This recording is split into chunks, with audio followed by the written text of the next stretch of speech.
Anong nangyari sa kanya? Mga ilang araw? Kakapon. Anong ano niya? Sobrang sakit. Hanggang ngayon, Neng, masakit? Sige, ganito ha. Marunong ka ba magdasal? Alam mo may Papa Jesus. Alam mo. Ay, hindi mo alam may Papa Jesus? Nasa langit. Ganito, dahil bata ka pa, kailangan matuto kang magdasal. At kailangan alam mo na merong Diyos sa langit, no? Kasi kung ikaw ay lumalaki, hindi ka marunong magdasal o alam mong walang Diyos, walang mangyayari sa'yo, di ba, Neng? Kailangan dasal tayo, ha? May nararamdaman ka, no? Isang linggo po kasi kami May palpadangin ka eh. Isang linggo kami sa hospital po. Sa hospital? Tapos namatay po yung pasyente na. Namatay yung pasyente nyo? Bilang ko po. Ulam. O ganito, iipitan ko mama mo, hawakan mo lang yung kamay niya, ha? Para gumaling na siya, no? Mabilisan tayo. Hawakan mo lang yung kamay niya. Papaalis ko lang nilagay.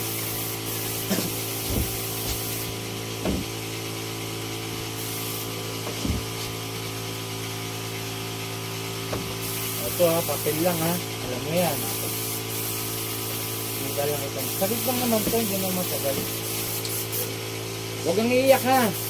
Para sa ilang to, gagamutin kita ha. Basta manalig sa Panginoon. Sige. Satur, Arefo, Tenet, Aperarotas, sino mang gumagambala sa bata, mag-usap tayo sa Espiritu ng Diyos. Diyos sa lahat, Diyos na nakatakutan sa pierno. Ang sa Diyos sa Das Kamara, Elohe sa bata, Luyaba, Ela, Pu! Aalisin mo nilagay sa bata, ah? Aalisin mo na. Huwag ka nag... Sige ba?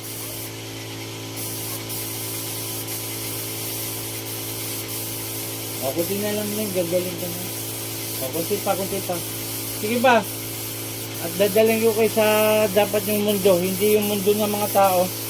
Sige. Kunti ba? Pasensyahan tayo ha. Panginoon kong Isus sa kami dakila, mingaon ng basbas sa'yo na paksain ko kung magambala sa bata. San Ipratri, Sakmek, Adal!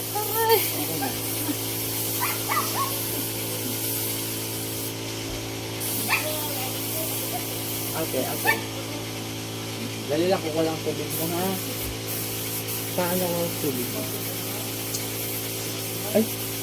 Ayun pala. Inumin mo to, Neng ha. Pangalan? Okay.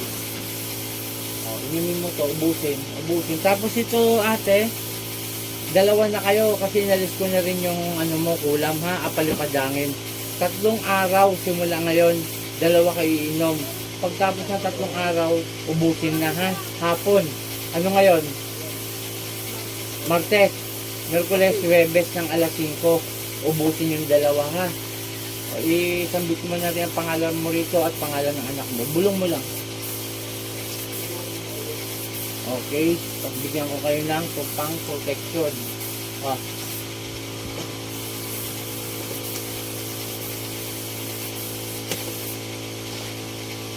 Shout out sa lahat. Andito si Apo Chalin sa bahay ngayon at mamaya meron pa tayong hinintay na pasyente.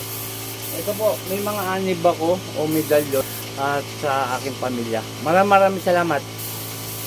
Boom!